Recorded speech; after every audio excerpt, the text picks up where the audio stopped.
حضرت ابن عمر رضی اللہ تعالی عنہما بیان کرتے ہیں رسول اللہ صلی اللہ تعالی علیہ وآلہ وصحبہ وسلم نے فرمایا، اے میری امت کے لوگوں، ان 5 مقامات پر نماز ادا نہ کرنا ورنہ اجر و ثواب کے بجائے گناہ ہوگا۔ وہ کون سی جگہ ایسی ہیں جن پر حضور اکرم صلی اللہ تعالی علیہ وآلہ وسلم نے نماز پڑھنے سے منع فرمایا ہے؟ وہ مقام یہ ہیں۔ بسم اللہ الرحمن الرحیم۔ محترم ناظرین، حدیث شریف میں ہے کہ جب اللہ تعالی نے زمین کو پیدا فرمایا تو زمین ہلنے لگی، تو اللہ تعالی نے پہاڑوں کو پیدا فرمایا اور ان پہاڑوں سے زمین کا ہلنا بند ہو گیا، تو پہاڑوں کی مضبوطی اور طاقت سے تعجب کرتے ہوئے فرشتوں نے کہا، کیا ہمارے پروردگار، کیا تیری مخلوق میں پہاڑوں سے بھی بڑھ کر کوئی طاقتور چیز ہے؟ تو اللہ تعالیٰ نے فرمایا، ہاں، لوہا پہاڑوں سے بھی بڑھ کر طاقتور ہے۔ تو فرشتوں نے کہا کہ اے ہمارے پروردگار، کیا لوہے سے بھی بڑھ کر طاقتور کوئی چیز ہے؟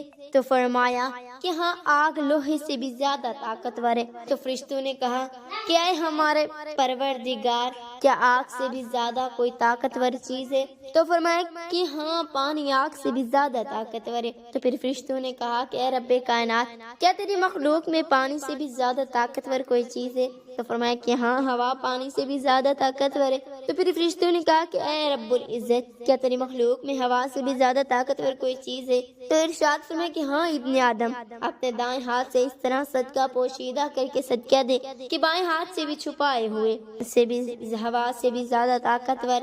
مطلب یہ ہے کہ صدقہ بہت بڑی طاقت ہے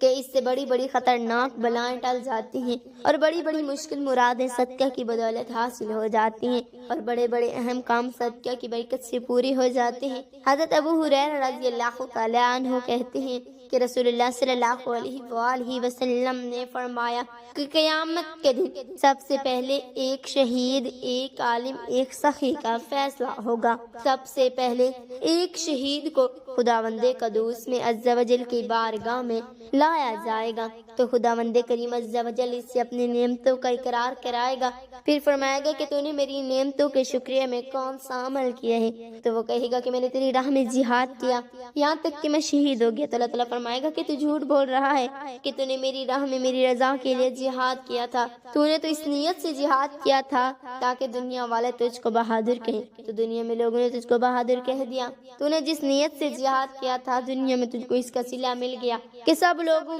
میں نے تجھ کو بہادر کہلوا دیا۔ اب آخرت میں میرے دربار سے تجھ کو کوئی اجر نہیں ملے گا، پھر وہ خدا عز و جل کے حکم سے منہ کے بل گھسیٹ کر جہنم میں ڈال دیا جائے گا۔ دوسرا شخص ایک عالم ہوگا جس نے علم پڑھا اور پڑھایا ہوگا اور قرآن مجید کی قرات بھی کرتا رہا ہوگا۔ یہ جب دربار خداوندی میں لایا جائے گا تو خداوند کریم عز و جل پہلے اس شخص سے اپنی نعمتوں کا اقرار کرائے گا، پھر دریافت فرمائے گا کہ تو نے میری نعمتوں کے شکریہ میں کون سا عمل کیے؟ تو وہ کہے گا کہ میں نے علم پڑھا اور پڑھایا اور تیری رضا کے لیے قرآن مجید کی قرات کی۔ تو اللہ تعالیٰ فرمائے گا کہ تو جھوٹا ہے، تو نے تو اس نیت سے علم پڑھا پڑھایا تھا تاکہ لوگ تجھے عالم کہیں، اور تو نے قرآن کی قرات اس نیت سے کی تھی کہ لوگ تجھ کو قاری کہیں، تو دنیا میں تجھ کو لوگوں نے عالم اور قاری کہہ دیا اور تجھ کو تیری نیت کا صلہ مل گیا۔ اب آخرت میں تیرے لیے میرے یہاں سے کوئی اجر نہیں ملے گا، پھر وہ خدا عز و جل کے حکم سے منہ کے بل گھسیٹ کے جہنم میں ڈال دیا جائے گا۔ تیسرا شخص ایک مالدار سخی ہوگا۔ جب یہ دربار خداوندی عز و جل میں پیش کیا جائے گا تو اللہ تعالیٰ اس سے اپنی نعمتوں کا اقرار کرائے گا، پھر یہ پوچھے گا کہ تو نے میری نعمتوں کا شکریہ ادا کرنے کے لیے کون سا عمل کیے ہے؟ تو وہ کہے گا کہ میں نے تیری راہ میں جہاں جہاں تجھے پسند تھا اپنا مال خرچ کیے ہے۔ تو اللہ تعالیٰ فرمائے گا کہ تو جھوٹا ہے، تو نے تو اس نیت سے اپنا مال خرچ کیا تھا کہ لوگ تجھے بھی کہیں، تو لوگوں نے تجھے سخی کہا اور تیری مراد پوری ہو گئی، اب تیرے لیے میری یہاں کوئی اجر نہیں۔ پھر وہ خدا عز و جل کے حکم سے منہ کے بل گھسیٹ کر جہنم میں داخل کر دیا جائے گا۔ حضرت ابو ہریرہ رضی اللہ تعالی عنہ سے روایت ہے کہ رسول اللہ عز و جل صلی اللہ تعالی علیہ وآلہ وسلم نے فرمایا کہ ایک شخص نے صدقہ دینے کا ارادہ کیا اور اپنا صدقہ لے کر خفیہ طریقے سے نکلا، لیکن رات کی تاریکی میں بجائے کسی فقیر کو دینے کے ایک چور کے ہاتھ میں دے دیا جو چوری کے ارادے سے گھوم رہا تھا۔ صبح کو لوگوں میں چرچا ہوا کہ کسی نے رات میں ایک چور کو صدقہ دے دیا۔ اس آدمی نے چرچا سن کر کہا کہ الہی عز و جل، تیرے ہی لیے سب تعریف ہے، آج میں پھر صدقہ دوں گا۔ چنانچہ وہ اپنا صدقہ لے کر رات میں نکلا تو ایک زناکار عورت اپنے گاہ کی تلاش میں چکر لگا رہی تھی۔ اس نے اس کو کوئی مسکین عورت سمجھ کر صدقہ دے دیا۔ پھر صبح کو لوگوں میں چرچا ہوا کہ رات میں کوئی شخص ایک زانیہ کو صدقہ دے گیا، تو اس شخص نے چرچا سن کر کہا کہ اے اللہ عز و جل، تیرے ہی لیے سب تعریف ہے، آج میں پھر صدقہ دوں گا۔ چنانچہ پھر یہ شخص رات میں چھپ کر مال صدقے کا لے کر چلا، تو ایک مالدار شخص رات میں کہیں جا رہا تھا، تو اس نے اس مالدار کو مسکین سمجھ کر صدقہ دے دیا۔ صبح کو پھر اس کا چرچا ہونے لگا کہ کوئی رات میں بہت بڑے مالدار کو صدقہ دے کر چلا گیا، تو اس نے یہ سنا تو نہایت ہی افسوس کے ساتھ یہ کہا کہ یا اللہ عز و جل، تیرے ہی لیے حمد ہے، افسوس کہ میرا صدقہ ایک چور، ایک زانیہ، ایک مالدار کے ہاتھ میں پڑ گیا، حالانکہ ہر رات میں اپنا صدقہ ان سبوں کو مسکین سمجھ کر دیتا رہا۔ اس افسوس میں رنجیدہ ہو کر یہ شخص سو گیا، تو خواب میں دیکھا کہ ایک فرشتے نے آ کر یہ کہا کہ تو نے چور کے ہاتھ میں صدقہ دے دیا، تو شاید وہ چوری سے بچ جائے اور توبہ کر لے، اور تیرا صدقہ زانیہ کو مل گیا تو شاید وہ زناکاری سے بچ جائے اور توبہ کر لے، اور تو نے مالدار کے ہاتھ میں صدقہ دے گیا تو شاید وہ عبرت حاصل کرے کہ خود بھی اپنا مال خدا عز و جل کی راہ میں خرچ کرے۔ حضرت ابو ہریرہ رضی اللہ تعالی عنہ سے روایت ہے، انہوں نے کہا کہ رسول اللہ عز و جل صلی اللہ تعالی علیہ وآلہ وسلم نے فرمایا کہ میں تمہیں ایسے کاموں کا راستہ نہ بتاؤں جس سے اللہ تمہارے گناہوں کو بھی مٹا دے اور تمہارے درجات کو بھی بلند فرما دے۔ صحابہ کرام رضی اللہ تعالی عنہم نے عرض کیا کہ کیوں نہیں، ایسے عمل کی تو بہت ضرورت ہے، تو آپ صلی اللہ تعالی علیہ وآلہ وسلم نے ارشاد فرمایا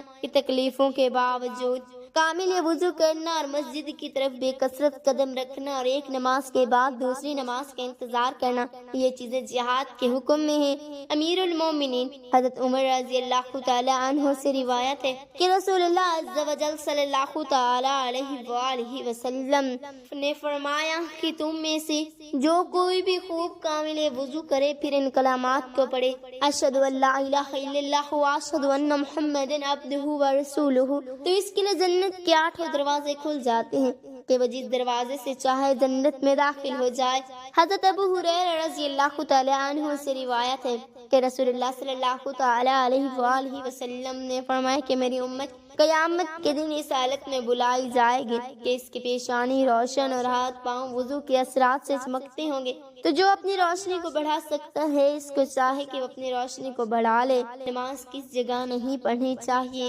حضرت ابن عمر رضی اللہ تعالی عنہما بیان کرتے ہیں رسول اللہ علیہ السلام نے فرمایا 7 جگہوں پر نماز نہیں پڑھنی چاہیے۔ نمبر 1 کوڑے کرکٹ کے ڈھیر میں، نمبر 2 ذبح خانہ، نمبر 3 قبر گستان، نمبر 4 شرعام، نمبر 5 حمام، نمبر 6 اونٹوں کے باڑے۔ نماز پڑھنے سے منع فرمایا۔ حضرت ابن مسعود رضی اللہ تعالی عنہ سے روایت ہے کہ رسول اللہ عز و جل صلی اللہ تعالی علیہ وآلہ وسلم نے فرمایا کہ کیا تم لوگ جانتے ہو کہ تمہارا رب تعالی کیا فرماتا ہے؟ اللہ تعالی یہ فرماتے ہیں کہ میری عزت اور میری بزرگی کی قسم ہے کہ جو بندہ نماز کو اس کے وقت کے اندر پڑھے گا میں اس کو جنت میں داخل کروں گا، اور جو نماز کو اس کے وقت کی غیر میں پڑھے گا اگر میں چاہوں گا تو اس پر رحم کروں گا، اور اگر چاہوں گا تو اس کو آزاد دوں گا۔ حضرت عائشہ رضی اللہ تعالی عنہا سے روایت ہے کہ رسول اللہ صلی اللہ تعالی علیہ وآلہ وسلم نے فرمایا اللہ عز و جل ارشاد فرماتے ہیں میرے بندے کے لیے مجھ پر یہ عہد ہے کہ اگر وہ نماز کو اس کے وقت کے اندر پڑھے گا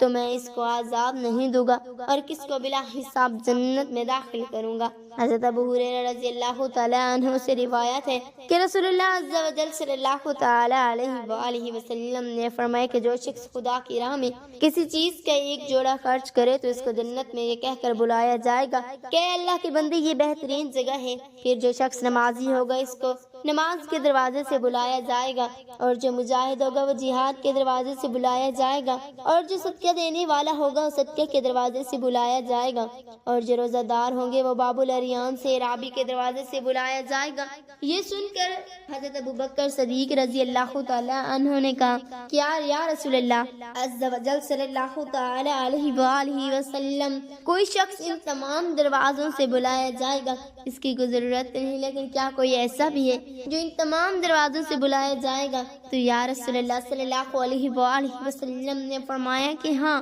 اور میں امید کرتا ہوں کہ تم انہی لوگوں میں سے ہو جو جنت کے تمام دروازوں سے بلائے جائیں گے۔ حضرت ابو سعید رضی اللہ تعالی عنہ سے مروی ہے، انہوں نے کہا کہ رسول اللہ عز و جل صلی اللہ تعالی علیہ وآلہ وسلم نے فرمایا ہے کہ جو مسلمان کسی ننگے مسلمان کو کپڑا پہنا دے تو اللہ تعالیٰ اس کو جنت کا سبز لباس پہنائے گا، اور جو کسی مسلمان بھوکے کو کھانا کھلائے تو اللہ تعالیٰ اس کو جنت کے پھل کھلائے گا، اور جو مسلمان کسی پیاسے مسلمان کو پانی پلائے گا تو اللہ تعالیٰ اس کو شراب خالص سے سیراب فرمائے گا جس پر مہر لگی ہوگی۔ حضرت ابو ہریرہ رضی اللہ تعالی عنہ سے روایت ہے، انہوں نے کہا کہ رسول اللہ عز و جل صلی اللہ تعالی علیہ وآلہ وسلم نے فرمایا کہ ایک زناکار عورت ایک کتے کے پاس گزری جو ایک کنویں کے منہ پر زبان نکالے ہوئے تھا اور قریب تھا کہ پیاس ان کو مار ڈالے، تو اس عورت نے اپنا چرمی موزہ اتارا اور اس کو اپنی اوڑھنی میں باندھ کر اس سے پانی نکال کر کتے کو پلا دیا،